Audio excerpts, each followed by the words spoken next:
and later as financial convener for Equipe for the Gujarat state. On behalf of ICETE 2019, I thank Sir for his gracious presence today. Now I invite Sir for give a beautiful presentation. Welcome you, sir. Hope we had a nice lunch, and we are back to the another session. He has fixed my position here because every time I need to come, isn't it? Anyway, today's my talk is related to very general, won't be much depth, but let you people to know that there is a scope of work in this area, and where we are looking is that soft computing. Today is the world of computers, and in the morning also you have seen that there is RF and remote.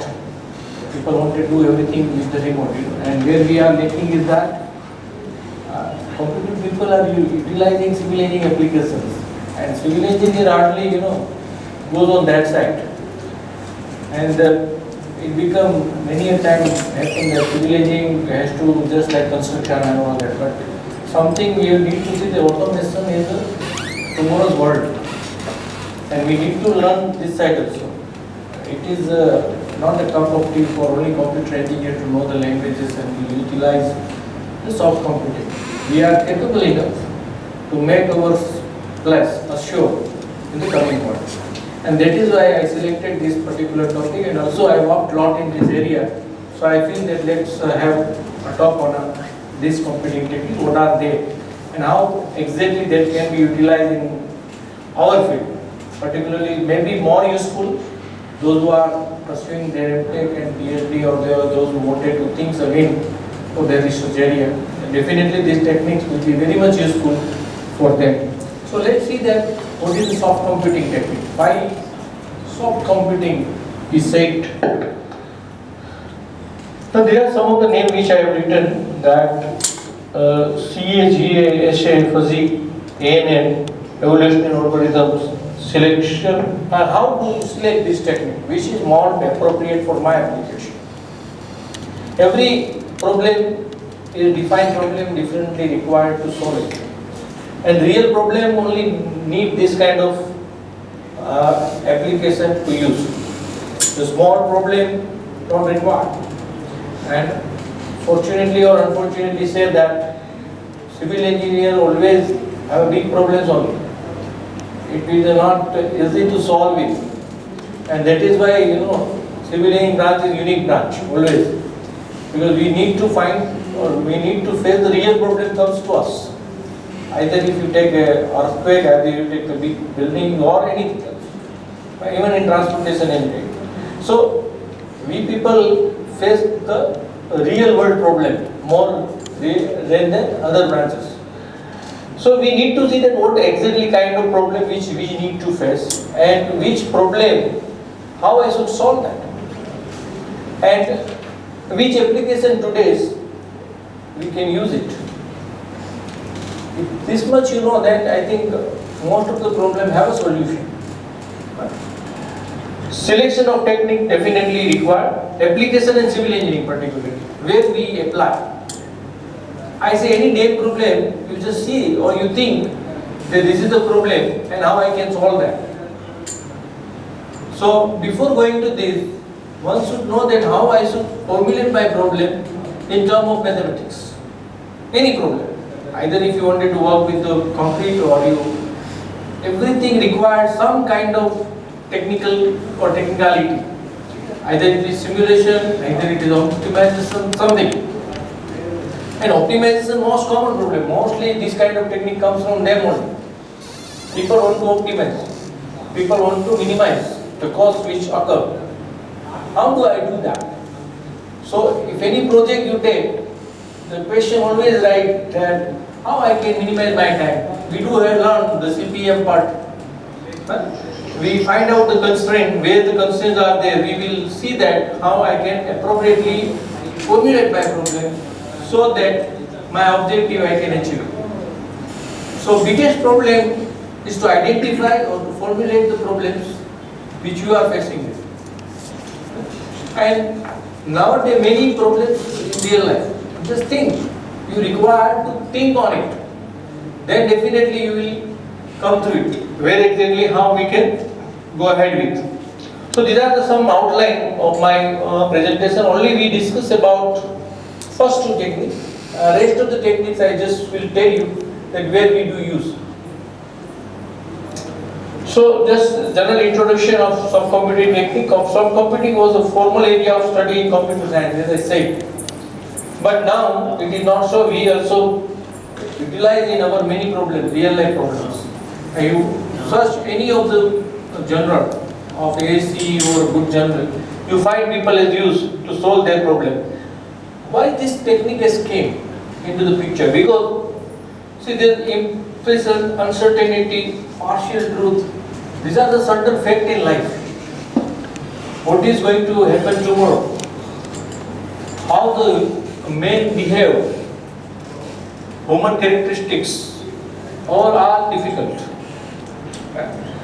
You all went for lunch, and when you come back, I have to read you people, how the lunch was there, how the AC is there, how your comfort is there, and what I am going to talk. Because I have to read you people also. Acha khana, then it's that many things I need to talk different way. So these are problems. Not easy to read persons, to read his characteristics, and to give the techniques. So imparting knowledge, whatever I am saying, something goes supposed to go to him. How much percentage you absorb? That don't matter, and that is why it is difficult to assess it. And our most of the problem, nature, is never certain. There is a certain kind of uncertainty always there. Either you take atmosphere or wind or anything else, even earthquake. All phenomena, of course, being engineer, we know that Hyderabad probably is having a less effect of earthquake. But if you go to Ahmedabad or Bhuj, severe earthquake may come in 50 to 100 years. So all these are something assumption based on the experience. If after 50 years may come, but it does not mean after 50 years. The frequency may changes. 10 years also it may come. All nature.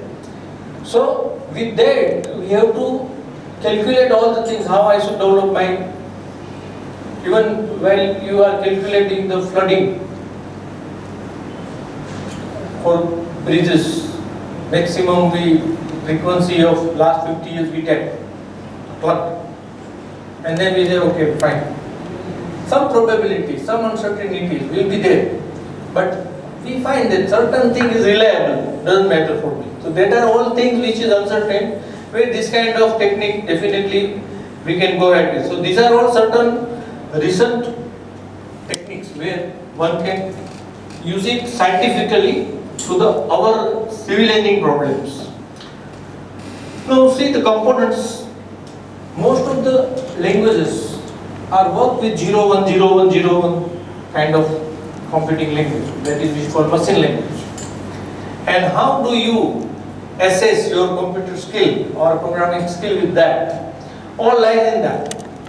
So either you take neural network, fuzzy logic, evolutionary technique, recently say the edge colony optimization, all are something by human. Edge colony, you see that how they work in the line. If you cut the line, they, after some time it will optimize their route, and it will be minimum path. So how they find? One to instruction goes to other, and that way they familiar with the past, that this will be the good. And then after some time, if you go, then again the new line, which is probably so test one, they will find it out. But ultimately, it is something which is directly related to the improvement, like a gene, one to other, try to survive the best.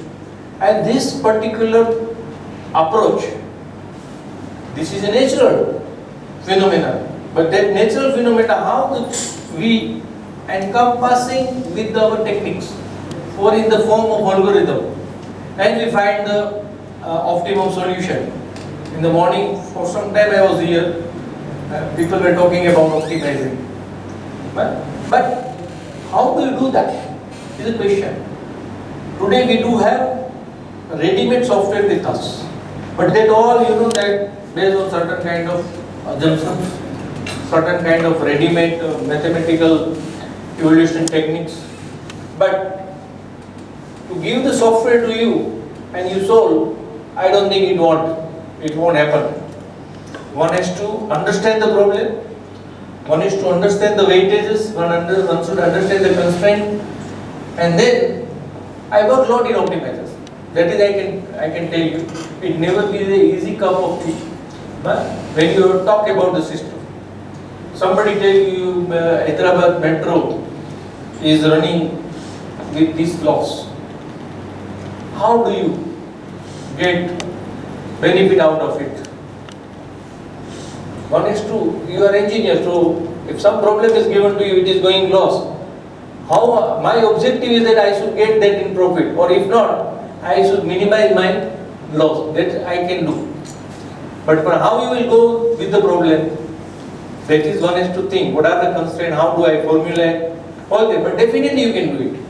I also will tell that we have done one or two studies where definitely advantages are there when you use your brain to get it done. Of course, there is a ready-made software available, but to use that you need certain kind of knowledge of your problem. So it never be easy for computer person because they don't know how of your problem of civil engineering. So you are only the better person to solve that with this kind of techniques. But you should know the techniques. That is the problems. These are the application list where recent applications are there which I have written down in all areas of not only the transportation but in the field of civil engineering. Let's talk about cellular automata. What is that? As the name is there, cellular automata. That is a cell with the rules. So it is a technique where I can say one can simulate it, real life. If one cloth is there and on that if you put the drop of ink, it starts spreading on it. Hyderabad city 2050, it was a small boundary. 2060 increases, 70 increases. Likewise, in 2019 it is a big city of around 40, 50 kilometers radius, probably. How does it develop? Land use plan. Fine. You can solve with this kind of cell and develop methods, and you can predict how the city is going to be developed, or how the different forces will react to change the status of cell from rural to urban. So this is simple thinking, but definitely you can mold your problem with very simple technique. Technique is very simple, but utilization find little bit difficult but not impossible. I will give few examples here. These are the certain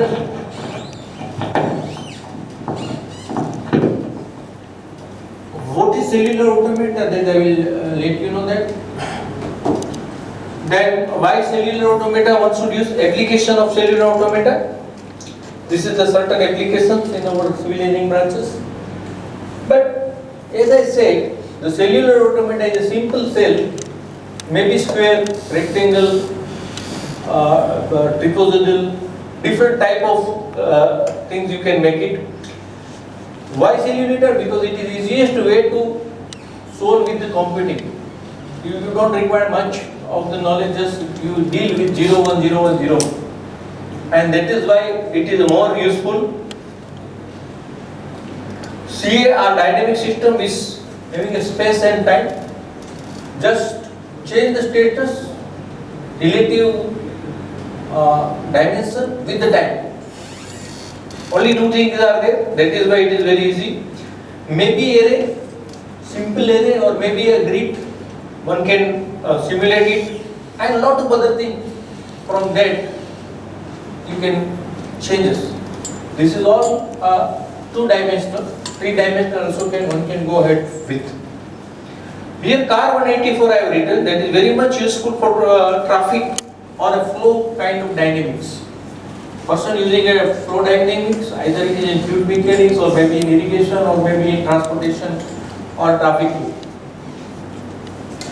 These are the certain research done, started with the Newman, and then Wolfram has made a certain rule for the traffic, or say I can say it a flow. There is two kind of flow. One can say discrete flow and continuous flow. More this kind of technique is of discrete kind of flow dynamics. So these are the certain reasons why we are using this. If, as I said, we need to deal with the large problem, and when the problem is very large, you need a more computing space, and when more computing space, your normal programs will not. So that is why this kind of technique very much useful. When you want to simulate all city, then this will be very much useful. Simple, you can see the cell, the colors of cell. Only you need to do on off, on off, on off. Simply, I give the example of series. You might have seen the series in Diwali and all that. It is running. The different dynamics one can create with that. And similar concept has been used in traffic. One can make accident on that and let it to be queued. Ahead that no light will be on, but behind that every light is coming and you feel like it is queuing. And that particular phenomenon you can create with this simple logic. And that logic, if you implement, then kind of flow dynamic, traffic dynamic you can create with. Very simple logic. Nothing much you need to do it. Of course, for our traffic we need to do more, but for homogeneous traffic, for single lane, thing is very easy with this kind of rules. Only you need to do is the ruling, and that rules one has to create. So this thing you can see that 0, 1, 0, 1, 0, 1, 0. Just the black is 1, white is 0. Some kind of series or some kind of relations are need to define, and that is what define here. All black, then this is 0. And if this way, then it will change the state as a black. If this situation, it will change its state as black. So this is defined as one rule. One can change this kind of 236 rule, and we can define the number of that particular rule. This rule is 106. And as I said, one can do this kind of rule right from 0 to 256. Now see that this is the rule, simple. It will change its state if this is the condition. If this is the condition, it will change its state likewise. And how every time step, the position of this particular cell gets changed. This is the car 184 or 184 number rule. You see that if I can get it continue with this, it looks like if I made a type, this is moving. And this is what required in traffic flow. For any kind of flow, the particle has to move. So this particular rule state us like that how does it move. And this is a two-dimensional or a grid. As I given the example of Hyderabad, you can module your city, how does it develop with the different rules. Rule one is to define it, no, it may not be easy. So these are the certain applications, and as I said, it never be easy for us. And Indian people, difficult to predict. Either two-wheeler or four-wheeler, you know how we drive, everyone knows that. We hardly see something, or traffic, particular science board also. Only bump can prevent us, otherwise difficult. But we do not have a single kind of vehicle, we have multi kind of vehicle. There may be car, human driven vehicles are there. So many difficulties are there. Won't be easy about the homogeneous traffic people deal with. So here we have tried to get this kind of concept with the heterogeneous traffic. and you see that we have defined different cell with the different kind of vehicle can handle it. Although lot of difficulties to identify the cell size also, but we have came all through that and defined certain dynamics. And we see that with that also we could able to get the defined relations what normally we have found in traditional traffic flow analysis. And this is what we got through the certain kind of modification as per our traffic. We have then generated many scenarios and tried to validate with the different software as well as on the real traffic. And this is some change which we have proposed that time. The two-wheelers have this cell, auto will be having this particular size of cell which we have defined specifically for different heterogeneous traffic. And you see that similar kind of relation what we got on actual with this we have got it. Only problem while simulating it that you can see the simulation also. Only thing is that if you make it that your time step very fine, then it looks like jumping your vehicle one because it is a cell and your speed is cells per time step. So it looks like jumping your vehicle when you make your time step smaller. But otherwise if you make faster, the simulation looks like running in the great speed. That is what the difference. Otherwise it is fine. But the advantage that is that it is very memory saving. If you run with the vSIM and if you run with this kind of computing technique, the view different you find as far as time step is concerned. So we have tested this software with vSIM also and we found that lot of time is saving. So this is the conclusion for cellular automata that efficient computing, one can do any kind of such modeling. A minimal modeling concept has been attempted. CA model represents the macroscopic behavior of real traffic. Microscopic will not, but macroscopic definitely you are more closer. Microscopic obviously you cannot because it is a jumping status from one cell to other. So this is general application of cellular automata. Many large applications such as simulation of city network can be go ahead with. One of my students now working on network basis of the cellular automata only. We have also made intersection modeling. One of PhD thesis we have completed. Now we have further ahead with the network based simulation using cellular automata and that too in heterogeneity. Not the other you find many applications of homogeneous and say, but this technique not only the traffic but you can utilize this or paper you find this is paper people has already used in many other areas of civil engineering. The other technique was genetic modeling. This is also one of the emerging area where one can go ahead with. Genetic algorithm is, as I said, it is a optimization technique. One can utilize this in the problem to get optimum solution.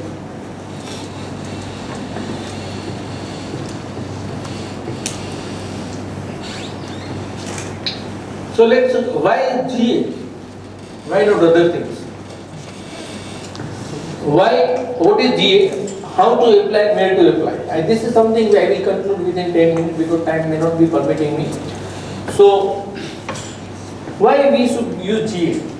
Let's talk that if you don't know much of the mathematics as far as complex scenarios to get optimum solution using a traditional methods, one can go ahead with GA. So no much mathematics is required. If somebody give you a GA software, just try and play. How do you are getting the solution? But definitely for big problem, one has to see that my problem is generating the feasible solution or not. If not, then one has to take a proper way to formulate, or maybe you need to properly formulate your constraint of the problem, and then definitely you can go ahead with it. Let what is GA, we'll see that again. It is nothing but the 0101. It is a string where you need to work with the 01 chain of a string, which is considered as 0101. How you change that 01, that is what the GA. And that string at the final stage, it will give a new string of 100 or 200 bits, that this is a particular string which gives the best solution. But again it works with the 010101 only.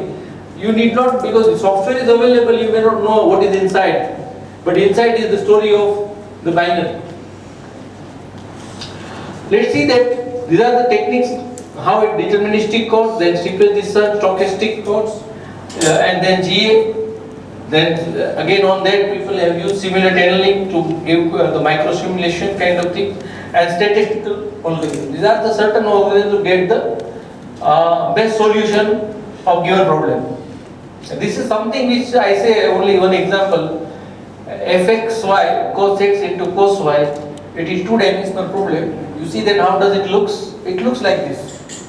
When you go to draw this in that given figures or coordinate, it looks like this. If you go with the steepest distance method, you need to find out for optimum solution your the basic or the first solution in this. Then only you reach here. The probability of not getting this is something the other whole local optima. So when you see the first your point, it all depend on it. But fortunately, if you go with the GA will give this after certain iterations. So this is how the GA strength. This is what the measure in GA. This is another problem, still more difficult. You see the probability to get with the steepest descent or other ready-made. You need to find out this first point, then it may reaches to here. Otherwise, all points will give this. But GA is getting that. That is what the power of GA. The GA works with the string coding only. GA works with the population of the point of instead of single point. Means it will throw the multiple points. Not only work with the single point. So multiple point it will work and try to, sometime it will end here. And that will drive. So it is working with the population rather than the single point. And it will, you need to formulate the fitness every time. You have to define your problem such a way that a single objective is doing. Even the constraint you have to make it with the fitness function. That is what the GA works, because it has to work with only one string. It only knows the strings.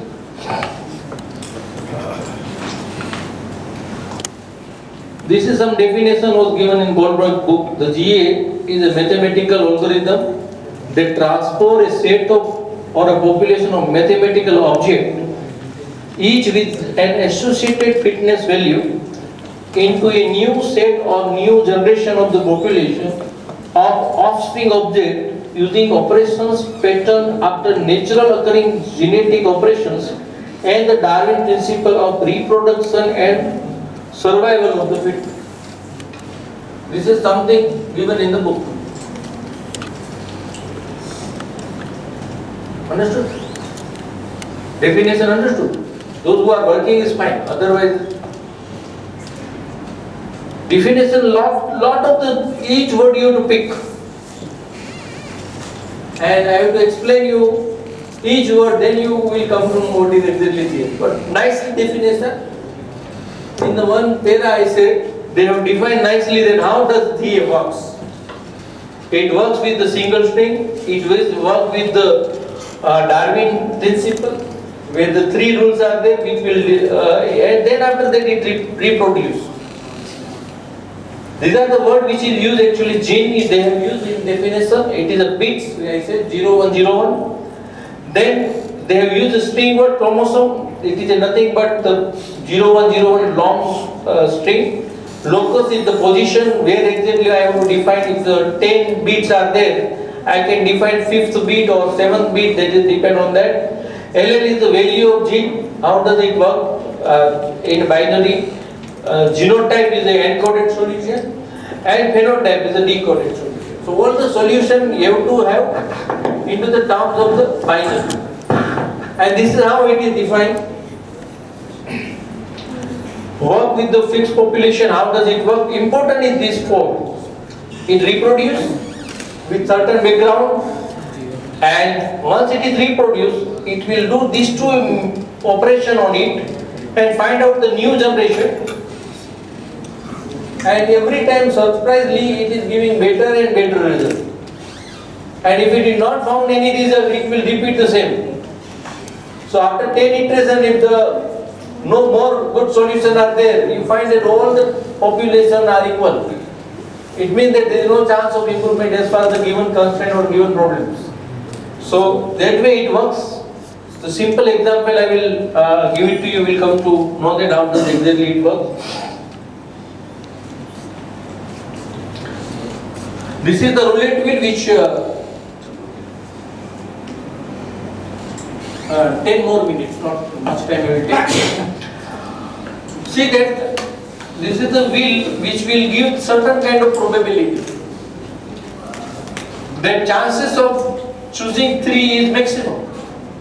If my solution is good and coming here, then the chance will be more. Least chance of is 2 is the worst solution. If maybe maximization problem may be there, then it is a worst solution. So I will, next time it will go away.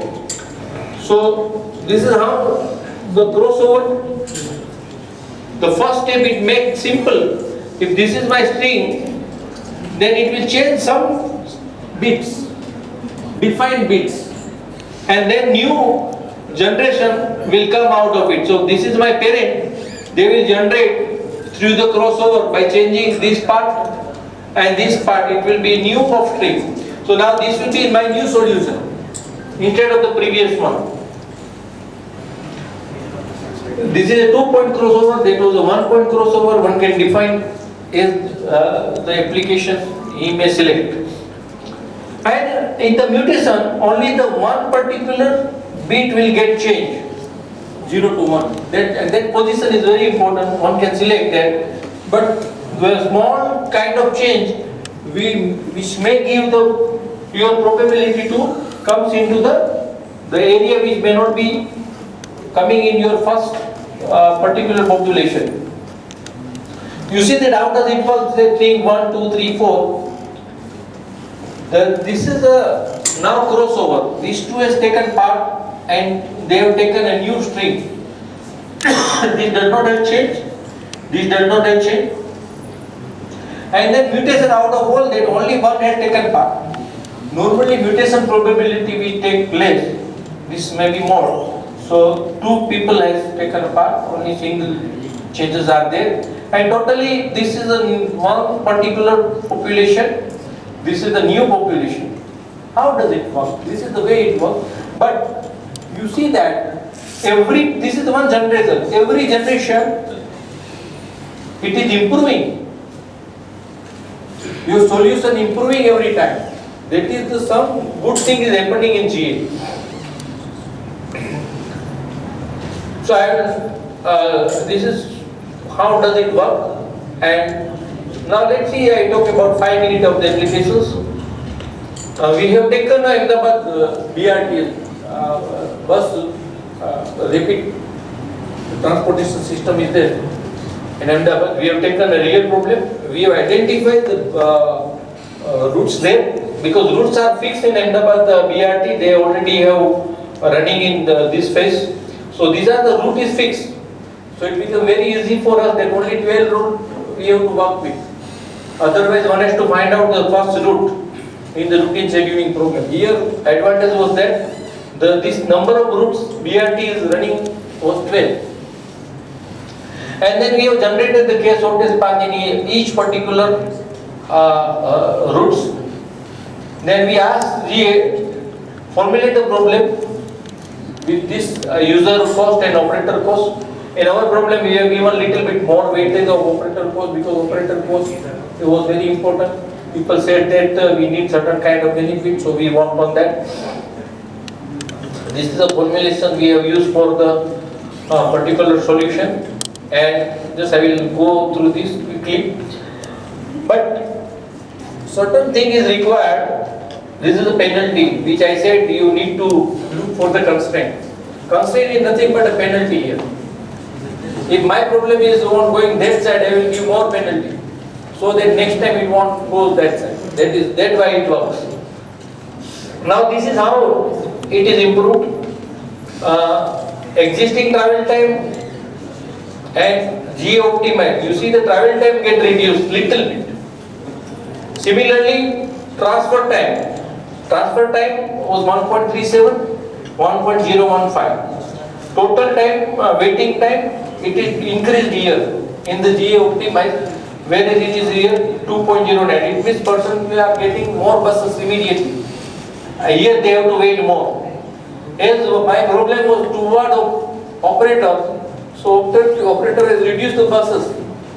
But the GA has taken care of people also that they get minimum possible total time. But total time till is more in GA optimized. Not that much more, but 1 minute. But again that you see that how does direct demand 62%. Total indirect demand, here is more, here is less. Total demand satisfied, here is still less. So little bit compromise on the satisfaction of demand also. But the cost you see that how does it solve? Here it is required 28 buses, but GA has said only 12 buses they will do. Drastic reduction, 29, 15. 6, 5, 7, 5, 7, 5, 5, 15 years. Long route, so more buses is required. But these are the new road proposed. And total almost half buses. 54 buses is required, against 87. Now it is one way one should decide it, how does I should give the weightage. As I said, this is optimum but may not be. It is the optimum way. There is a complex problem. There is a user constraint, there is an operator constraint. So both the weightage one has to see and can optimize it. And lot of other applications are there. The ANN one can do with GANN and GASA, the combined or hybrid kind of G. So many other applications, one which you already have seen, routine scheduling, there is a metric estimation. There is a dynamic traffic assignment, single optimization, water resources and management. Even in structural engineering, people have utilized the genetic algorithm. So this is the conclusion. The real problem difficult to solve with the analytical available algorithms, but definitely very much useful with the soft computing. They are used in nature and require enormous time to get solved that. Then to deal with the uncertainty and vagueness need soft computing technique where we can apply this methodology, supplement and conventional computational technique with the human-like behavior, having the capability of reasoning. This is the best way where one can go ahead with. Strength of GA, ANN, CA have been proved by now.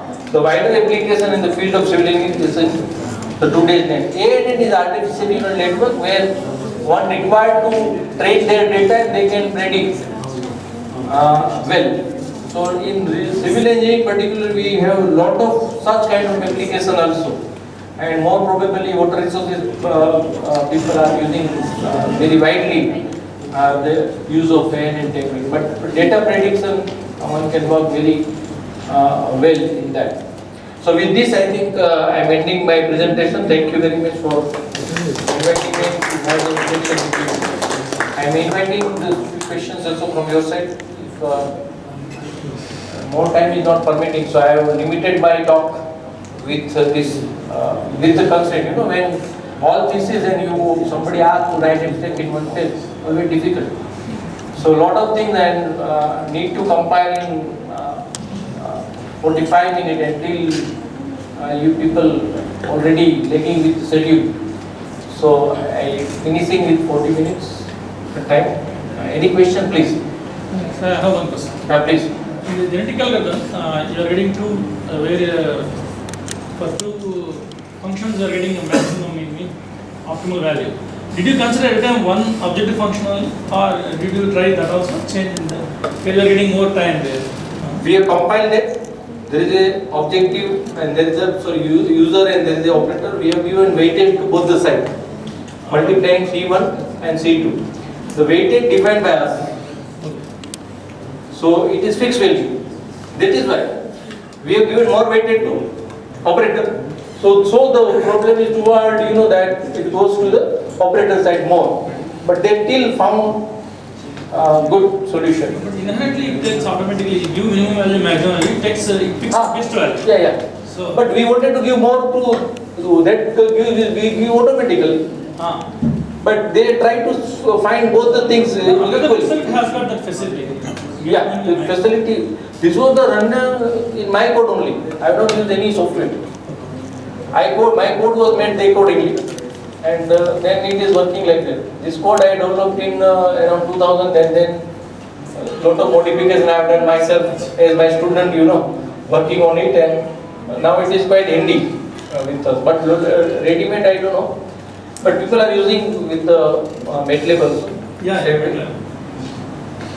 Any other question, please?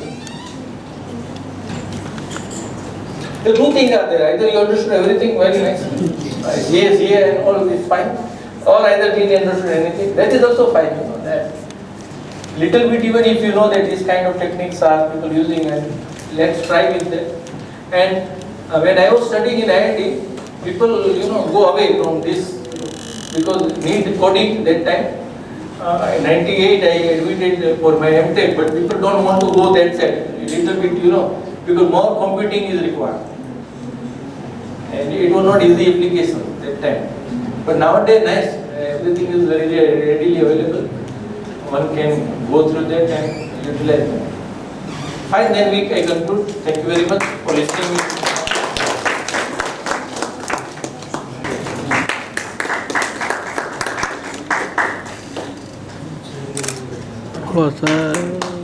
Sir.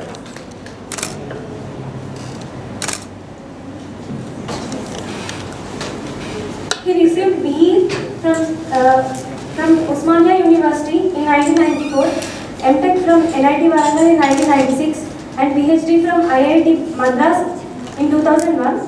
He was postdoctoral researcher and visiting scholar at Purdue University, USA. His areas of research include stochastic hydrology, regionalization of watersheds and hydrometric networks, regional frequency analysis of extreme rainfall, floods and droughts, forecasting flows in river basins and urban hydrology.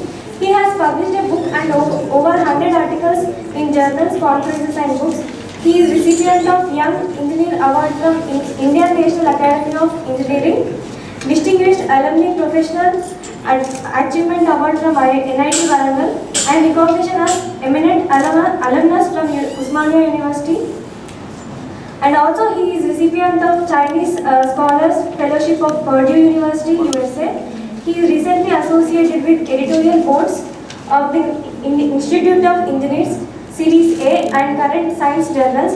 He was earlier associate editor of Journal of Earth System Science, and also he was recognized as outstanding reviewer by American Society of Civil Engineers and by Journal of Hydrology, LCVI. Thank you, sir. Now, sir will be giving the presentation.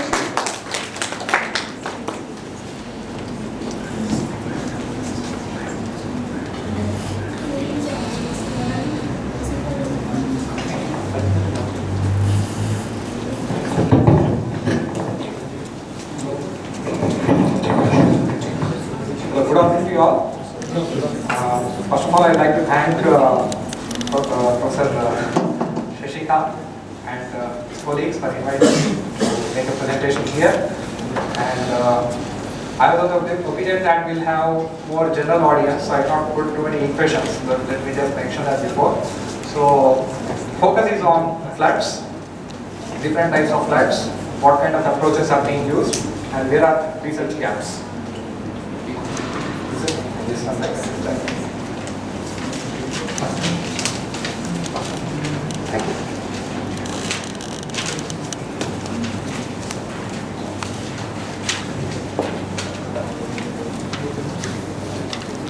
So first we we'll begin with definition of flood. So when do we say it is a flood?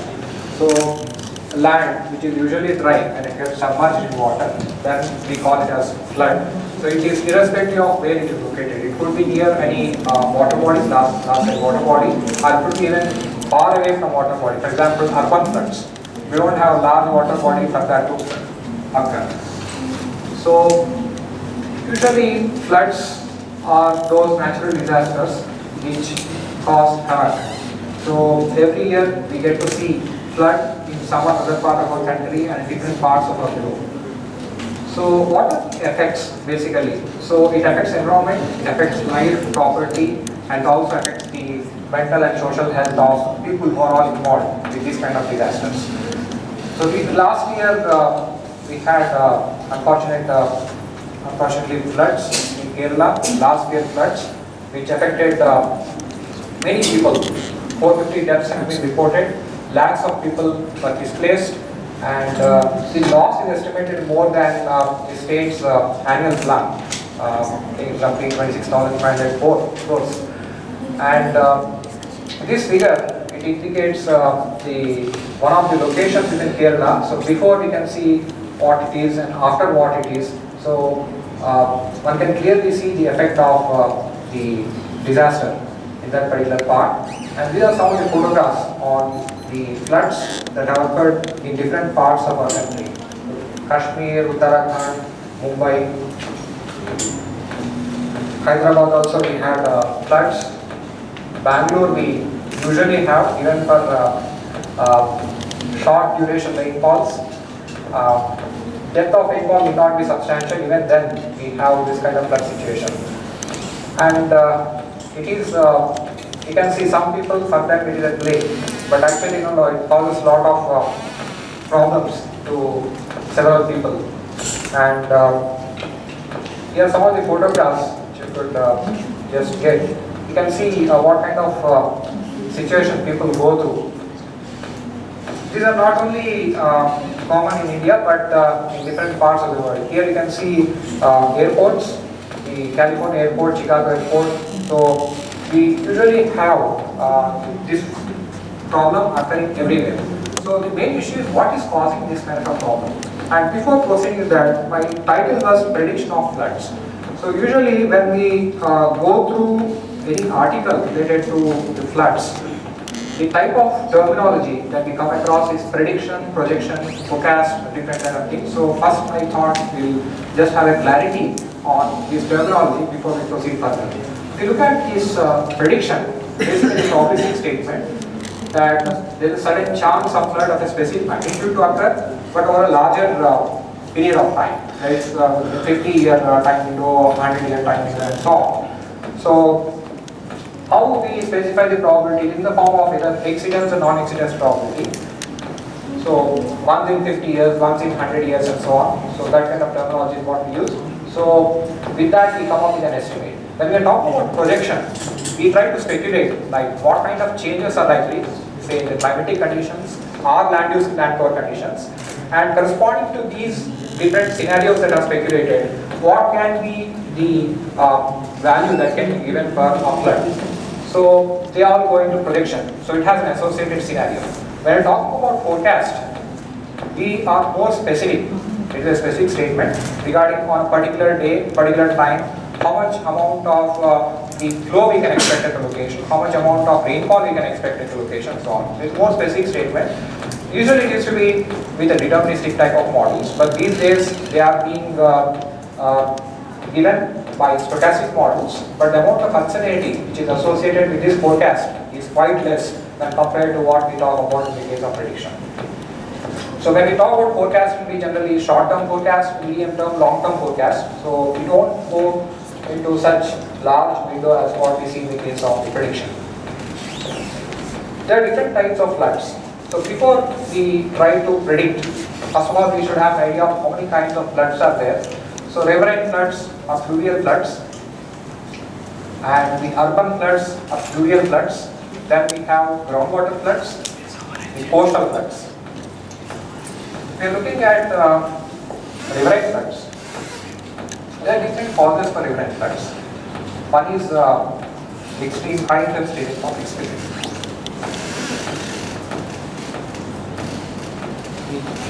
Triggers floods. There also cause due to reduction in carrying capacity of rivers. So what are the factors which cause this kind of reduction capacity? So there is silt deposition and encroachment of rivers, and then we have deforestation and associated problems, wildfires, ice jam flooding. So this kind of flooding is not common in our country, but mostly in the western parts they encounter this kind of flooding. So what usually happens with deforestation or the wildfires? We get more runoff than what usually occurs within the catchment.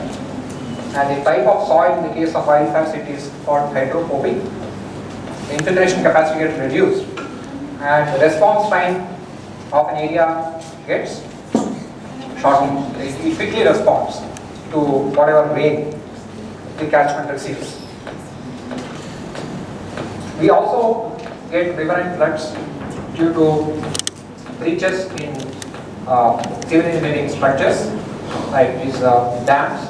So this disaster occurred in 1979, Machu Dam, which caused death of more than 2,000 people in Gujarat. Levee failures, flood wall failures, and breaches to dams and all that. Then we also have riverine floods which are caused due to landslides. Here I am showing photographs of a landslide. You can see that the earth is moving and it is clogging the waterway. And once it is clogged, we have the water body which is getting built up on the upstream side. Once the hydrostatic pressure on that increases beyond a particular threshold value, breach of that structure occurs and eventually it causes flooding on the downstream side.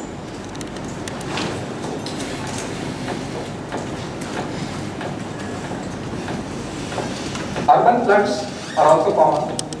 So what causes these urban floods? Inadequate capacity of stormwater drain network. Mostly these drains, when they are constructing, they have to subject them to proper kind of reliability, risk analysis basically. And mostly they are caused due to inadequate capacity of drains. Of course, these days the intensity of rainfall is very increased, so this is also causing this kind of urban floods. Coastal flooding could be due to various causes. Tsunami is one usual cause. Earthquake within the ocean basically triggers the tsunami. High tides, which in combination with the strong winds, they also cause these kind of events. Groundwater flooding occurs when the groundwater table raises above the ground level. So when we have shallower water depths and the water table is available at relatively shallow depths, and if the water table raises above the ground level, then we get groundwater floods. And the constructions that are being carried out, for example, these days we are having metro trains in cities and all that, they also consume some kind of barriers to the groundwater. It results in changing the groundwater levels locally. That can also cause some kind of flooding. These days there is more focus on karst areas, carbonaceous deposits. So it could be either due to the backwater, as you can see, or it could be due to the spring effect, or it could be due to lateral movement of water in that. So there will be a lot of passages that one can usually see in carbonaceous formations.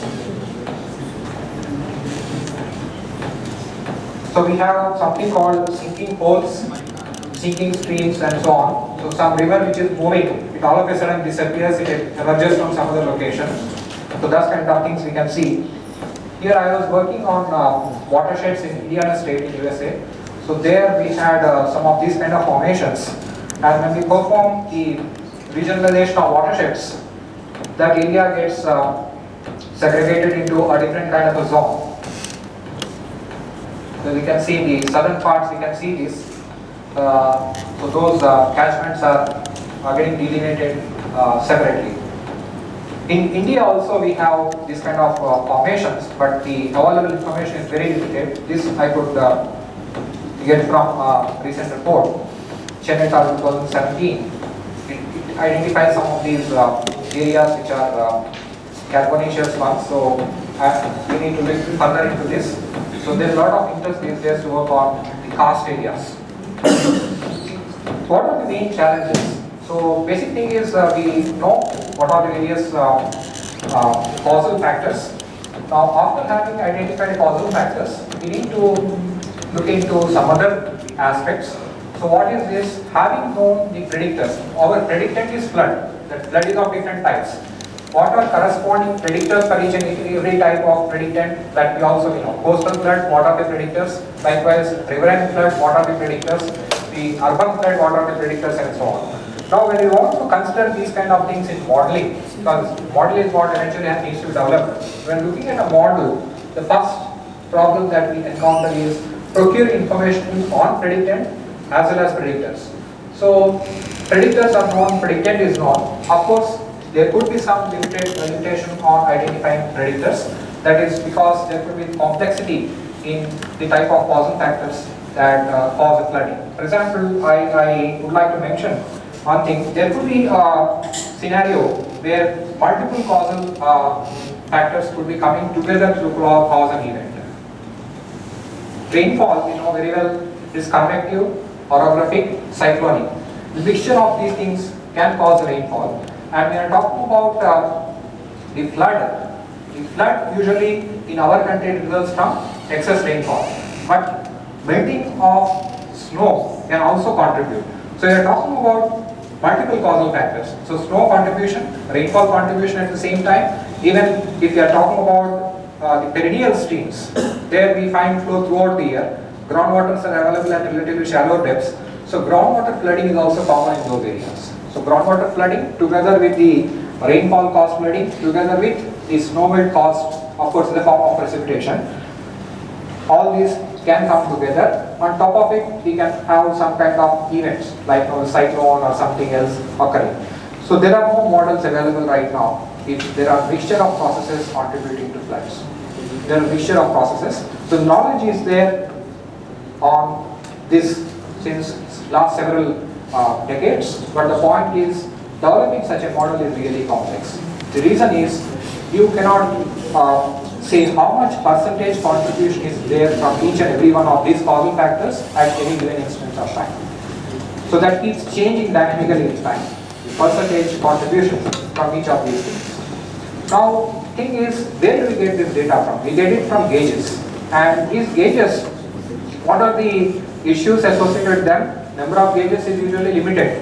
We don't have adequate number of gauges. When I talk about on flood, on how much area do I need information for estimation of flood. So area is generally, it's a catchment, that's what we look at. So the size typically varies from tens of square kilometers to thousands of square kilometers. We are talking about Krishna Basin size 2.5 lakh square kilometers. Godavari is more than 3 lakh square kilometers. So generally as we proceed from upstream to downstream reaches, to calculate a flood at a downstream point, we need information on entire catchment area. But the density point of view, the gauges are very limited. There could be either due to economic constraints in setting up more number of gauges. They can also be due to the inaccessibility to ideal spots where you can set up gauges due to complexity in terrain. Now, other thing is, let us say we have adequate number of gauges and we also set it up at right location. What are the other limitations that we encounter? What kind of procedures are we using for gauging? So these days, we are getting benefits from the modern technology, the radar, which can cover a larger area. So remote sensing satellites, all these are providing us adequate information. But for our analysis, though we have information for the recent past, we need generally information for a very long period. So from that point of view, there is limitation. But it can be overcome using regionalization procedures, where we try to identify signal locations and pool information to arrive at the required estimates. Then what are the other issues that we encounter? Gauge related defects. Some gauges may not be functioning for some part of the time, or some gauges may be shifted, So the associated problems will always be there. Then other thing is when we are trying to model floods, what kind of data do we need? We need uncontrolled flows. They are also called as virgin flows. So there should not be any effect of human intervention on the flows. But the type of data that we get is usually controlled. So wherever we try to gather information, that flow is affected by upstream structures. So that type of information, even if it is available, we can try to make some kind of corrections and then try to come up with uncontrolled flows. But that kind of information is usually not available. This is because of the interstate disputes or international disputes. When I talk about rivers in northern part of country like Ganga, Brahmaputra, and those which are going to Pakistan, etc., we have the these kind of constraints. They are all sensor data. They weren't made available to us basically. And so disbursement related problems are there. Another thing is, whichever location we are trying to collect the flow, that flow is not only influenced by rainfall which is falling within these boundaries of ridge line, it is also affected by the area outside. How the underneath whatever geologic formations we have, the slope of that could be quite different from what we have on the surface. So if you are looking at this, ridge line is located here, but as far as the geologic formation is there, the barrier is here. So whatever rainwater infiltrates here, it appears as if it will contribute to this location, but after infiltrating here, it starts moving this particular direction. So basically, we try to consider catchments for the purpose of flood analysis, but strictly speaking, we need to consider, these are called drainage basins. If we can demarcate these boundaries corresponding to this kind of geologic formations, they are called drainage basins. But currently we do not have that kind of information, not only for our country, but even for developed countries, we don't have information on these drainage basins. Catchments and watersheds, those terminology is used interchangeably, but drainage basin indicates even groundwater barriers related information. Then we are focusing on riverine floods. There are different types of methods which are used by practitioners, empirical methods. These kind of things you would have seen in your the bachelor's program, I think second year and so on. And are they still relevant? That question is what it appears. But yes, people are still using it. The first instance that I came across very recently is Amaravati in Andhra Pradesh. They were using this rise beacon type of formula to calculate that. Next thing is we have Mahadai conflict. Recently I got a phone call. They were discussing about a court matter. Court has approached to check whether whatever analysis has been done by a Delhi professor was correct or not. So they were using again this kind of empirical formula to decide what kind of estimate we can expect. So still people are using because they are simple to use. Those equations simply have catchment area, some other additional 1 or 2 catchment related characteristics. But the point to be noted is what kind of information, whatever kind of information goes into this kind of methods, that is assumed to be time invariant basically. So if you are considering the catchment area is time invariant. Based on catchment area alone, we have several kind of methods. But is catchment area alone sufficient? We have big list of catchment related characteristics. Catchment area, slope, type of soil, land use, land cover. We have drainage density, right? Percentage of catchment which is covered by water bodies, forests, etc. How are the climatic conditions, how they are evolving in time. So there are several features which are dynamically evolving within a catchment. So one need to really look into those things. Another aspect is these days there is a lot of focus on setting up check dams. And once we set up check dams, what will be the effect on that? What if for a given amount of rainfall, we expect that a certain amount of flow would arrive at a particular location. The moment the catchment conditions are changed because of human intervention, we can no longer expect that that much amount of flow will arrive at that location, even if we try to calibrate that kind of model for previous conditions, because conditions themselves are dynamically changing with time. Then we have these rainfall runoff models, unit hydrograph methods, and flood premium analysis methods. Let us focus on these other things and what actually is going on in our country. Central Water Commission has recommended these formula. We are just discussing about the empirical methods. So these formula are given for our, as you can see, Krishna and Pennar subzones. This is a report which came out in the year 2000. So what are the types of variables which are getting in? Catchment area, length of longest stream which is draining the catchment, and this is the distance from a point near catchment centroid to the outlet. So basically, if you have gone the Snyder's method, which will be incidentally covered as part of the bachelor's course, you know that these are the things that are usually expected. Apart from that, what is information which is going in rainfall? So we are trying to come up with the flood estimates corresponding to different return periods, 25 year, 50 and 100, and this is the information which is going in.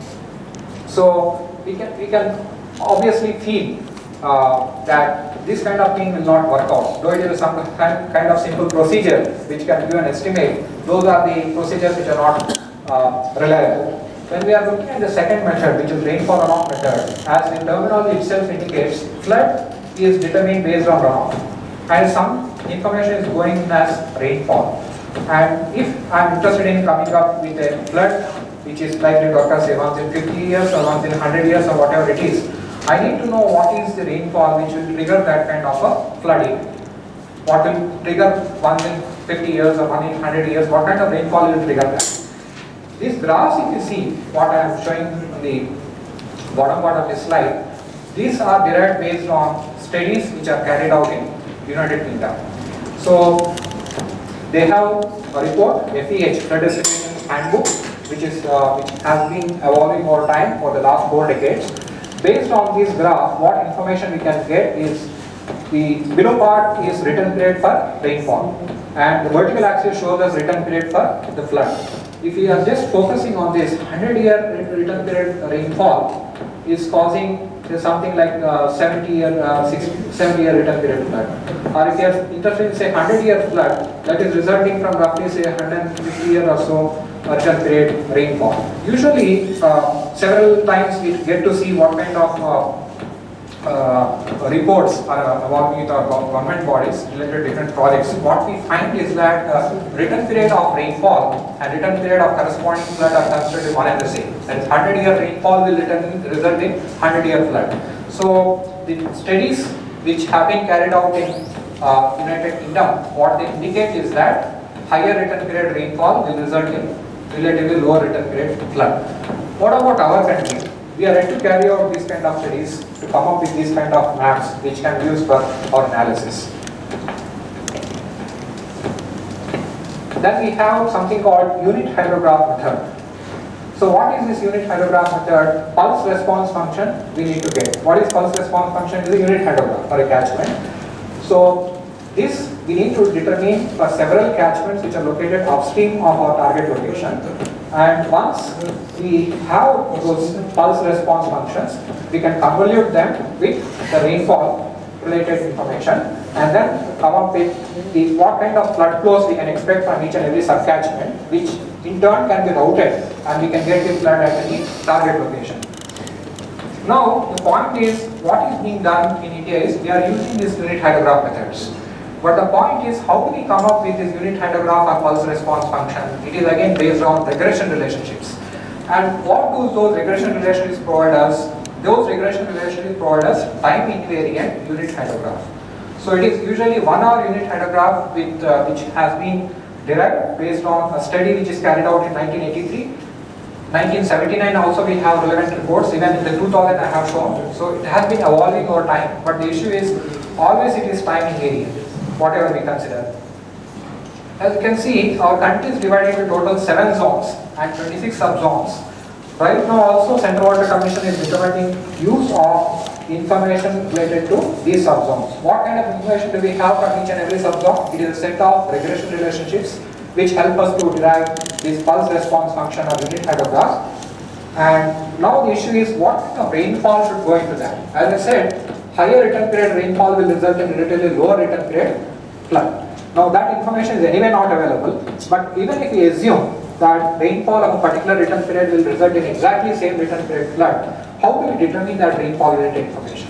The rainfall related information we usually visualize in the form of a hydrograph. So that hydrograph has to be determined, and what kind of information is going in for that kind of a thing. Here you can see a limited number of stars. Each and every star denotes a gauge.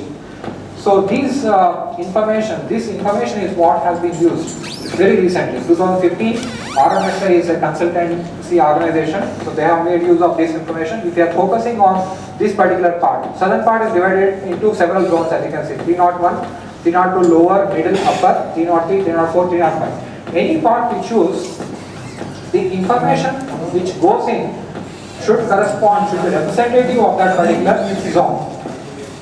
So when you are looking at this, as far as this zone is concerned, all the ones which are just located along the coastal line have gone into analysis. So strictly speaking, what should go in? If you are considering only these stations as a basis to come up with estimates at several locations, that will not make sense. That is expected or probable maximum precipitation. The different kinds of approaches and the type of estimates that we can come up with, each and every estimate could differ. So uncertainty analysis is a must when we are trying to come up with estimates of TMP. Statistical approach is what we usually consider, and transposition approach is also being used in our country. The type of work is going on in Indian Institute of Tropical Meteorology. Transposition approach, what exactly do we do?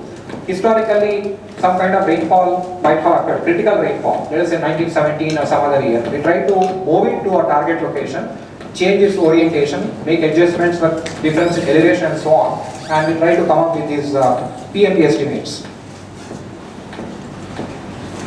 So this uncertainty analysis is currently lacking actually. So there is one more point.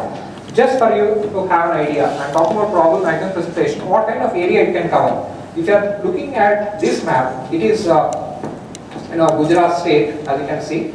Along horizontal axis, it is covering around 6 degrees. Roughly a degree is equal to 100 kilometers. Along vertical axis, it is covering 4 degrees. So 4 degrees is roughly 400 kilometers. So 400 kilometers by 600 kilometers, roughly it is 240,000 square kilometers. Typically the size of something like Krishna Basin. So much area it is covering. The rainfall has covered 3-day duration. And what you can see is typical amount of rainfall it has resulted in is roughly 110 centimeters. So much amount of rainfall it has caused for a 3-day duration. This is an event which has occurred in year 1927. Some research on this is carried out in Indian Institute of Tropical Meteorology, and these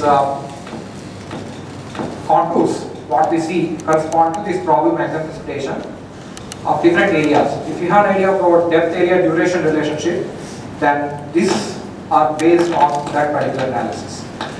What type of rainfall can we expect here over 1 day? 500 square kilometers, roughly 55.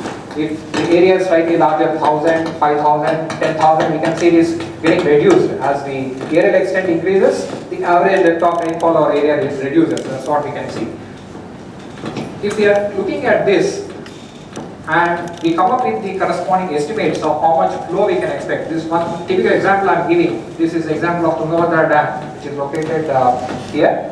So Tungabhadra Dam, if we expect that its catchment contributes about 40 centimeters, and this has an area of 28,177 square kilometers, how much flow we can expect? 11.27 billion cubic meter. If we compare 11.27 billion cubic meter with how much is the live storage capacity which is available, live storage capacity is 3.276. So even with about 1/3 of this value, around 10 centimeter or so, we can still get the quantum of water which can easily reach that live capacity. That is the point that we can take note of. Now the issue is we are having several nuclear reactors within our own country. The aerial extent you have seen, it has covered 240,000 square kilometers in the Gujarat state. Such a scenario is possible anywhere within our country. As far as the catchment of the dam that we are looking at, it is far less. So this aerial extent of critical rainfall can cover not only catchment but also command area of the type of dam that we are seeing. If it rains simultaneously in catchment as well as command area, then water release should be done very carefully. So if actually we have several dams, any river basin we pick up, there are several dams, hundreds of dams. Just for an idea, there are 5,000 plus dams within our country. So if water is stored in a dam, because it cannot be released immediately downstream because already it is spread in the downstream reaches, all the dams will be full of water. If one of the dam breaches, then a series of dams will obviously breach. So that kind of scenario can arise. Now we have several nuclear reactors which are located in our country. Majority of them are located along the coastline. So coastal flooding is also important.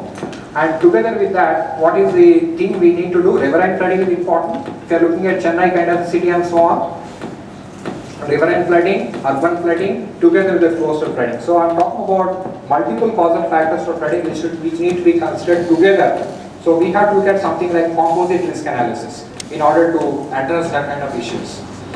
So this is what I am mentioning. So we have something called DRIP, Dam Rehabilitation Improvement Program, which is going on currently. The first phase is getting over. So much grants have been allocated from there, 3,466 crore and so on. So, and second and third phase are also planned. Possibly Telangana state will also become part of that in the near future. So the point is, we should have more understanding on what kind of approaches are being used for coming up with these flood estimates, and we need to incorporate the proper type of methodologies in order to come up with reliable estimates for these kind of studies. So this another approach is regional frequency analysis. So in this approach, what actually we do is any target location we choose, we come up with flood estimates at that location by pooling information from similar locations. So similar catchments need to be identified, and then we have to pool up information. What kind of information should go into analysis for use in these kind of studies? Should be instantaneous maximum. But in our country, usually data is available at daily scale. So daily scale or twice daily maximum. But we need information at instantaneous scale. So whenever the studies are occurring, what is instantaneous maximum it attains, and what are the corresponding characteristics? Like what is the time to peak? How much is the volume of flood water which has arrived at that location? What is the flood duration? So current focus is on considering multivariate analysis in the context of floods, not only peak flow, but also all the associated characteristics should go with analysis. So the availability of data at daily scale limits our approach because we are not having instantaneous information. So that problem is always there. Recently, we have published a paper that is on a mathematical approach. I have not put any kind of equations in this.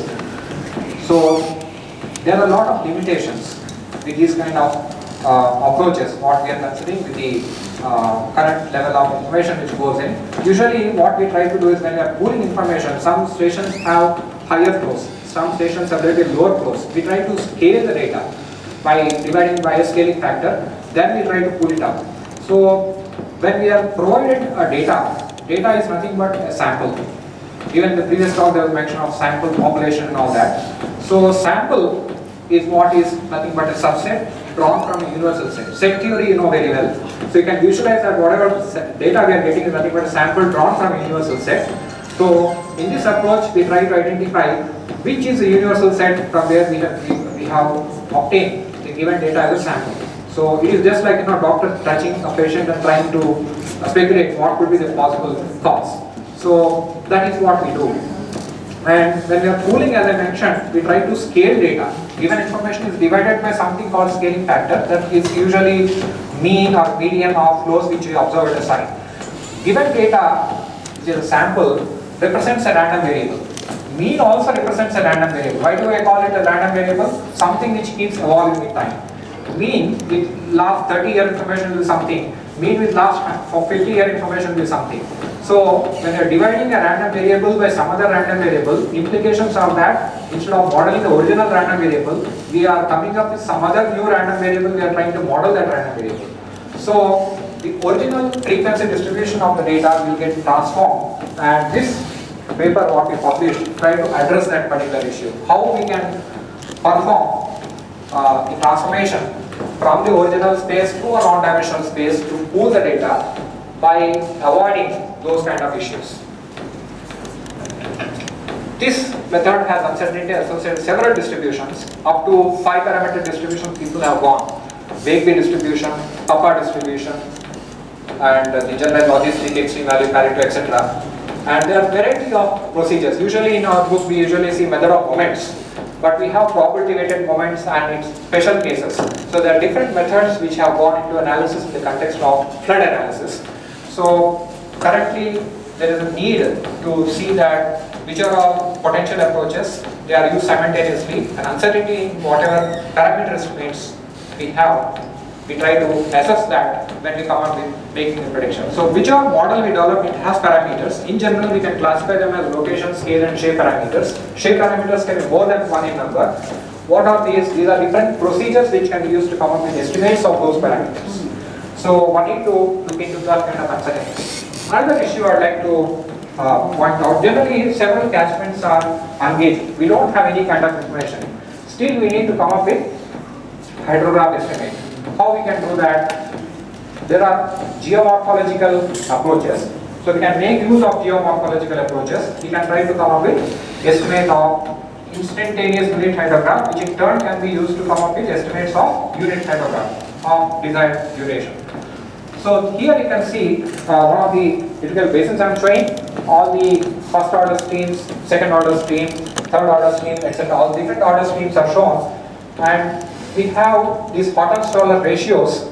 So these ratios, whatever we determine in terms of stream numbers, stream lengths and stream areas, those ratios can be used to come up with a geomorphological instantaneous unit hydrograph. Work on this has been carried out initially in MIT, USA, and they have come up with a procedure.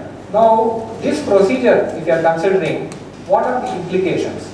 Generally, if we have try to have bird eye view, let us say from near the ground level we are having a view, as we are going to higher and higher elevations, also we can have view of that. What do we find? Usually, from very close level to the ground, we can find this kind of stream network. As we are going to higher and higher elevations, it gets coarser and coarser. That's what we can see. It is a very fine network. What is this value I am showing? The threshold area which is specified for demarcating first order stream. Okay, we can use RGS framework and construct this kind of networks. So if I am using threshold area for constructing network as 0.9 square kilometers, I am getting this. Instead, if I am going for 22.5 square kilometers as threshold area for demarcating first order stream, this is what I am getting. Now the issue is, if I use these different networks, the whatever ratios I calculated will differ, and accordingly whatever I am constructing as geomorphological instantaneous hydrograph will also differ. So if I am having a look at the geomorphological instantaneous hydrograph, you can see how much difference is there. So there is quite a bit of uncertainty. So to address this point, in France, a scientist by the name Moussa, he started working on that. So based on cell similarity concepts, he tried to come up with this kind of equation where we have parameters alpha, lambda, beta and so on. And these are called equivalent Horton-Stoller ratios. We originally found what have been suggested by Horton-Stoller. Using the cell similarity concepts, these modified Horton-Stoller ratios have been arrived at. And based on that, geomorphological instantaneous unit hydrograph has been constructed. So we examined this for several river basins within our country: Kaveri, Krishna, Godavari, Mahanadi, and so on. What we find is that these kind of concepts are very much applicable for our Indian river basins also. But one additional point what we did was there are different types of digital elevation models. What goes into this kind of analysis? We have Aster DEM, Cartosat DEM, shuttle radar topography mission based DEM. For different DEMs we considered, and what we found is that still there is uncertainty. Even with this procedure, there is uncertainty in estimates of peak flow. And this was the geomorphological instantaneous unit hydrograph, which we call it as equivalent geomorphological instantaneous unit hydrograph. Eventually, whatever unit hydrograph we derive and whatever analysis we perform, what I said is that precipitation we are coming up with. It could be problem maximum precipitation, or it could be precipitation some other form. Eventually, hydrograph we need to construct, and we need to convolute with this unit hydrograph which we derive based on this to come up with different estimate. So that uncertainty will get carried forward. Recently, there is more interest on identifying different potential drivers for trend. We are finding trend in whatever extremes we are finding. Extreme rainfall, we are finding trends. Flood data, we are finding trends. So there are trends everywhere. So what are causing these trends? So there are several studies which focused on that. So trends could result from the precipitation variation, possibly due to the climate change. or they can also result due to the changes in atmospheric circulation patterns, river draining, construction of reservoirs, so on. There are different factors which can cause that. Now, urbanization effects will result in this: increase in peak flow, reduce in response time, and increase in the flood volume and so on. Similar thing we can find even in the case of deforestation, and forest fires also will have similar kind of implications because soil will become hydrophobic following the forest fire. There is a study which was carried out in Europe. Based on this, they found that this year 1990, soon following a forest fire event, the behavior is totally different. What is actually plotted here? There are two catchments they located. As you can see, there are two catchments here. One catchment related information they plotted here, another catchment related information they plotted here. And what are the losses they estimated? What are losses? Rainfall is what is received. Runoff is also measured. The difference between rainfall and runoff is what is lost. So that is what is plotted in this particular figure. The behavior is different. Runoff is different. The behavior is different in terms of the relationship. So one of those catchments is not affected by forest fires, other is affected by forest fires. So forest fires are occurring in India also. Recently we have forest fires in the Bandipur forest. 3,000 hectares of land has been burned. And Uttarakhand we had in 2016, 4,048 hectares is reported to have burned in Uttarakhand. And this particular thing is from Colorado. Here USA, in Australia also, US, Australia, every year we have reports on the forest fires.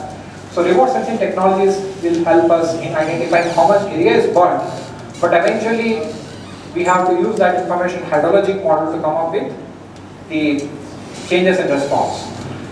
In the case of urban floods, usually these are the typical scenes that we get to see. So what is that which needs to be done? One is drains need to maintain and they have to gauge regularly. Because whatever model we develop for urban floods, we have to have scope for calibration validation. Lack of information on gauging this kind of streams has affected the thing. Another thing is risk analysis we perform. Before constructing this kind of networks, or if already structures are in place, we would like to perform risk analysis on them. So unless this information is available, or dimensions of these drains has evolved in time, and also on the flows in drains, we cannot do that. These are the hydrographs which we construct when we try to perform risk analysis on urban stormwater networks, or when we are planning urban stormwater networks. As you can see, the durations are very small. I think it's more. So 6 hour, it depends on time of concentration of the catchment that we are basically focusing on. So the time of concentration is usually less for urban catchments. Same thing if you are talking about bigger size river basins.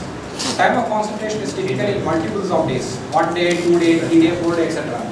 So when we have to construct, say, this kind of synthetic unit hydrograph corresponding to, say, 6 hour duration, what kind of rainfall are we having? That rainfall is really important. If you are having daily rainfall, then how do we come up with a synthetic hydrograph of 6 hour duration? So why we are going for synthetic hydrograph, why we are not using original available historical data? This is because historically several critical rainfall events have been recorded. We would like to come up with a synthetically designed hydrograph which is critical in every sense. Whatever duration we pick up, 1 hour duration, 2 hour, 3 hour, whatever duration we pick up, every possible duration we can test with that, and it will be critical in every sense compared to what has been recorded at that particular place. So the issue is, it is very much useful for analyzing whatever structure is being planned or whatever is existing in place. If you want to carry out some kind of retrofitting of networks or that kind of things. But how do we get such fine scale information? As you can see, hourly information is what is going in. If we have daily data, then to get that hourly information, we have to use something called disaggregation procedures. So there is a lot of interest in developing that kind of disaggregation procedures. What do these procedures do? They try to come up with a relationship between coarser scale rainfall and finer scale rainfall. But if the climate is changing and the hydrologic cycle is intensifying, are these relationships likely to be time invariant? They keep changing, they keep evolving in time. So we have to have some kind of special procedures which enable us to dynamically update parameters of those kind of disaggregation procedures, whatever we are developing. This is showing scenario, load and capacity. Load is there, oh I'm exceeding the time. Last 5 minutes. 5 minutes. So this is load. What is load denoting? It is the storm water which goes into storm water drain. This is the load. And this is what is capacity. Capacity is related thing. So what is that? Basically what is each bell-shaped curve denoting? It is denoting probability density function. So how do I construct load related probability density function? How do I design this capacity related probability density function? This is based on loading is, as I said, how much water is going into it. It is a load to stormwater drain. So it is based on uncertainty associated with hydrological model. We can get that information, construct this. But what about capacity? Capacity, why did I construct this probability density function? It is because capacity will not be time invariant. The channel width keeps on changing due to scouring, deposition, etc. Even the bed level keeps changing. So dimensions of channel also keep evolving. So capacity also keeps evolving. So based on this, one can try to come up with estimate of risk or reliability for stormwater drain network. But this information is what is lacking. What is lacking? On the right hand side, this capacity thing is what is lacking. About left hand side, what is lacking? Land use land curve keeps changing in whichever city we are seeing. Limits of the city keep on growing. So land use land curve changes when they are occurring. It is not easy to calibrate a model.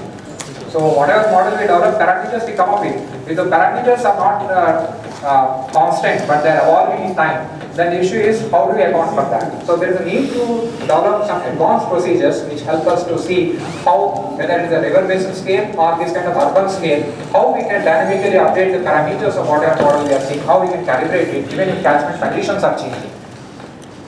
There is more interest these days on this topic. This is one of the recent things. As you can see, there is more complex. There is more complexity in the interaction between different processes which are involved in this particular context. There is something called Ottonian overland flow and saturation excess overland flow. So the scaling effect is another thing. If you are looking at small size watersheds, 10 square kilometer watershed, we are talking about something like 10,000 square kilometer watershed or 50,000 square kilometer watershed, what kind of scaling issues are involved? So smaller size watersheds, Ottonian overland flow is what is believed to have more influence. What is Ottonian overland flow? The excess rainfall will get converted to runoff. But in the case of saturation excess overland flow, the movement of water will be from down to upstream direction. You can see here all the pores are completely filled with water. So already soil is saturated. Whatever rainwater falls, it will immediately get converted to runoff. So this kind of mechanism will be dominant at a coarser scale. So this is the type of graph they have come up with, where land use cover effect is more at smaller scale. As we are going for higher coarser scale, means larger size watersheds. Basically, land use effect is minimal. River draining effect is increasing. It's totally in contrast to what we are finding in the case of land use change.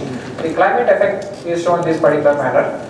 So this is one of the interesting papers that we have in recent times. So the processes are more understood at finer scale, hill slope scale, plot scale. But when going for coarser scale, there is depth of knowledge on what actually influences this kind of hydrological processes. Recently, there is interest in climate change. So what we are finding here is in the 60% of the cases, El Nino years, we have below average rainfall. La Nina years, we have above average rainfall. So this has been noted. Since past several years actually. So globally something is happening, and that is having some kind of teleconnections with the flood events and drought events what we are finding in our country. And there is a lot of information on this, how the carbon dioxide concentration is increasing, how temperatures are increasing, we have snow cover decrease and so on. So I have just two slides. So this one, it indicates total crux of what we do in the case of climate change impact assessment. We have something called general circulation models, and conditional on the boundary conditions which are given by GCM are used to develop this RCM, regional climate model. And this regional climate model in turn provides us the input which is desired at the catchment scale. And we have different scenarios. These are based on, you can see radiative forcing and the emission scenarios, carbon dioxide equivalent carbon dioxide concentrations. So based on this, we get outputs, that how the future is likely to evolve, how the temperatures, etc. are going to change. That information we try to downscale and get into catchment scale for these different scenarios. Those in turn are used to force hydrological model. There are several hydrological models, and we eventually get the flow as output from hydrological model, which we'll try to analyze and then see how the flood situation is going to change in the future. These are so these are different types of uncertainties which are there in the climate models. So when I say there is general circulation model, there are different general circulation, more than 14 number, and each and every model we have output corresponding to different scenarios, different runs actually, different runs and different scenarios. And then the other thing is, when we are modeling at a particular location, we try to consider spatial domain. So there is no clarity on how much spatial extent we can go for downscale information to different time scales. And there are different disaggregation procedures, and there are bias correction strategies, and as I said, there are different hydrological models. And other thing is, whichever model we develop, we have to come up with some kind of relationship between predictors and predictant. It is considered to be time invariant in majority of the cases. So there is currently interest in developing different strategies by which we can come up with considering these aspects, how to develop a model so that it can somehow come up with time evolving parameters. So that is what is of interest. So the issue is considering all these certainties, these uncertainties together is what is ideally required. But now most of the studies, what we find is they are trying to consider 2 or 3 or so that kind of uncertainties. So there is a direction in which the area will gradually progress. That's what. Thank you for your patience, and any questions? Thank you.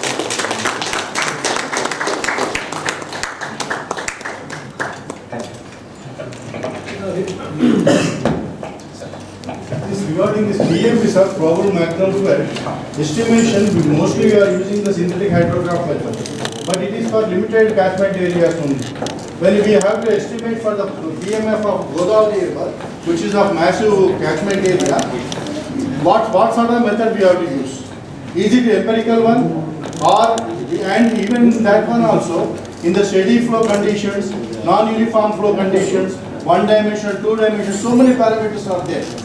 Ultimately, my ultimate objective is to know what are the backwater levels in the upstream of a project for the PMF.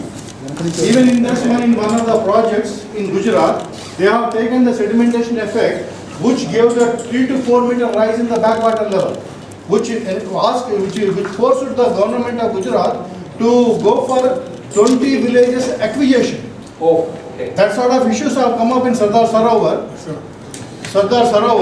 And as far as this problem, and for any estimation of particularly for Godavari, we are having a problem whether to consider one dimensional, two dimensional like that. Ultimately, we thought that it should be two dimensional so that the inundation can be assessed properly, and it should be for steady flow only because it gives them bigger, safer water levels. Gradually flow.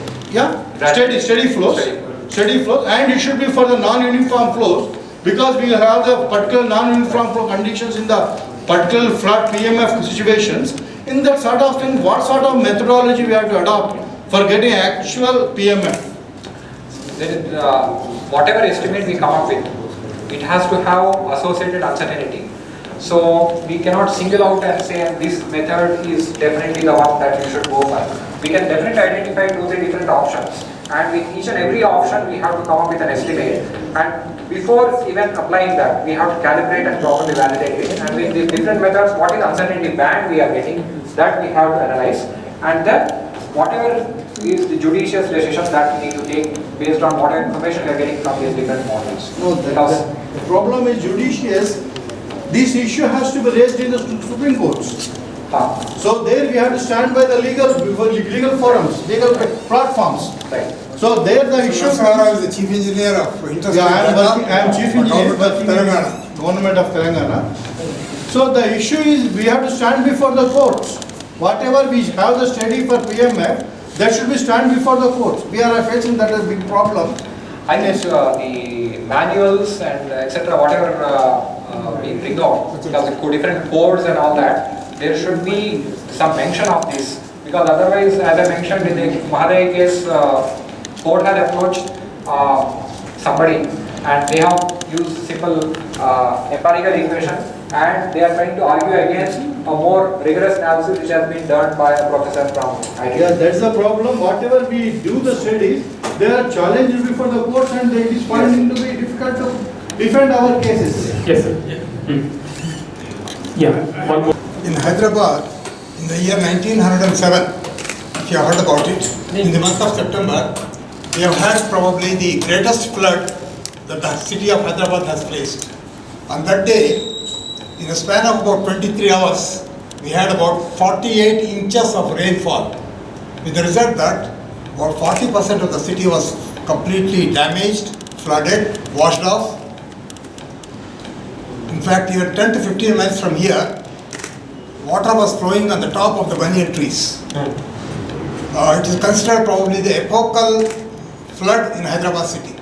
The funniest part of the rain was, it started on one particular evening, and in 23 hours after the Mahbub Ali Pasha, the dead king, he offered flowers and puja to Musi river as advised by the Brahmins. Immediately the entire flood subsided. Nothing great about it. The great about it is typical urban floods in terrains like Hyderabad always happen like that. You should be knowing that. Do we have any models to predict that kind of floods? Yeah, this regional. Has it been studied? So currently the work is in progress at different locations. And when that happened, the Nizam invited Sir Mokshagunna Vishweshwarya, the then Diwan of Mysore state. He came here, he studied the entire flood history of Musi, and then he constructed the so-called Gandhi Pit, the present Usman Sagar. And all along the river, he constructed the flood measurement things, and even today, they are indebted greatly to Sir Mokshagunna Vishweshwarya, the great Indian engineer, who lived to the age of 100 years. He lived up to 100 years. Mokshagunna Vishweshwarya, he belonged to a town near Ballari by name Mokshagunna. He migrated to Karnataka, where he became an engineer. He designed great structures of hydraulic importance. The Pune spillway, things like that. So my question is again. Yeah, so the regional climate models they are developing. I won't even say regional, the typical urban models. Urban only. For urban areas, they are developing regional climate models to understand this urban heat island effect, and also to understand what kind of scenarios are likely for precipitation and temperature in these urban areas, what kind of interactions are there between the vegetation urban areas and these the climate, because there will be exchange of information between them also, because the vegetation in turn affects this rainfall also affects this thing. So these local models are being developed. In Bengaluru, you have this urban flooding problem. Yes. In Hyderabad, we had great problem last year. Yes. Great problem. Certainly. Unbelievable problems. Certainly. So some problems are associated with the infrastructure is already in place. True. And some problems could be avoided by going for non-structural means, and also some problems can be avoided by forecasting what is likely well in advance. So there is some effort which is being put to come up with reliable forecasts, and also to look at these other means of reducing the consequences of that kind of disasters. But your ecology has changed. Yes, certainly. Hyderabad city was entirely a town of gardens. Now it's a town of... Sir, good evening. It's an excellent thing has been developed. Is there any effort in actually making it as a law, so that when I will extend his whatever he says, Narasimha sir. Suppose when they go to court, because there is also issue of dependability. Now people are constructing project with 60%, 50% dependability. So one is forecasting, another is how to assess that regionally and accept it as a rule. So that in any controversy comes, we have a documentation like that. So his IISc is making in that direction, because they are into the affair of the flood forecasting models and all in all over India. They are doing a lot of work. We know that. So, is there any documentation, evidence like that? I can refer to that and then consider that as a. So, as far as flood analysis is concerned, Central Water Commission, the India Meteorological Department, they are collaborating, and whatever manuals and books are available from them. That's what people are following. But this is a good effort from their side. But at the same time, when we introspect, we can note various gaps in whatever they have done. And the only thing is, they should be open to take input from our side. There have been several conferences where I raised the relevant issues, but there is no proper response from their side. And also, professors, maybe probably from education institutes like ours, we should try to make them understand properly. Because eventually, I feel even Telangana state will get into this DRIP project. And We are doing. yeah. We are going into that. So obviously we know what are the shortfalls with these different methods.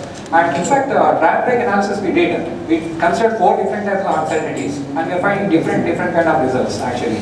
And Because When science is in the nascent form, what is that executive can do? You tell us. So one more question Itself is from an art. Time is lacking, Final. we can discuss here because that. I know regional climate models also do have lot of uncertainty. Yes. I think you might be knowing it. bias corrections they do even with that. Yeah, we do it, but still, I don't think, in a day-to-day, kind of management, I think how far these models will be helpful still I doubt, I think still it has not come to a stage where we can directly use it. Your thoughts on that? So mostly we are trying to adapt these models by getting it from elsewhere. So the thing is, when our climatologists try to put in the local conditions into that in a proper way, I believe that as we progress, it will gradually evolve, and the accuracy with which they provide information, we can have more confidence in what it provides. Thank you. I take this opportunity to thank Professor V.V. Silvas from the prestigious Indian Institute of Science, Bangalore, for his exemplary lecture, which has truly been a blessing kind of thing for all our beloved WRE students and the faculty members and the research also working there. Thank you, sir. It has been so elaborate. Beloved head of the department to kindly do the honors.